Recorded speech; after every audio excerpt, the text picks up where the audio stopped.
We begin with President Trump's new threats on Iran as his 8 p.m. deadline for a ceasefire looms. Now look at this. In a post to his Truth Social account just earlier today, the president stepped up his rhetoric, saying, quote, "A whole civilization will die tonight, never to be brought back. That's if a deal isn't reached," adding, "I don't want it to happen, but it probably will." Now, ahead of that deadline, a new intense wave of strikes was reported on the country's key oil export hub, Karg Island.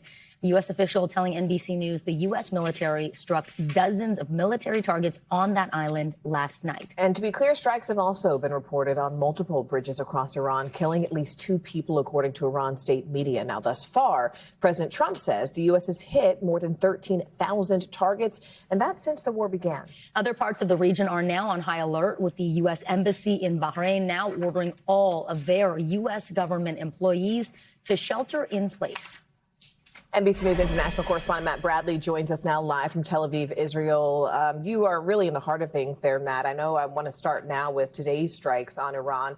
Last month, Trump said the U.S. had totally obliterated all military targets there on Karg Island. But what do these new attacks, not only there, but also in Tehran, really tell us about that goal?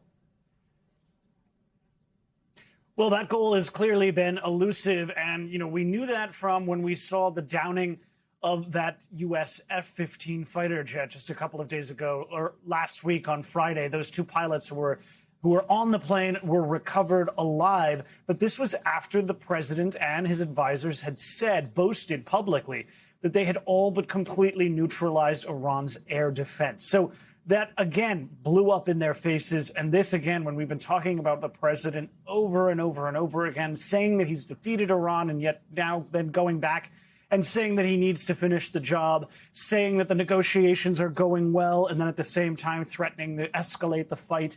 This is a president who clearly has been wavering back and forth wildly, particularly in just the last couple of hours.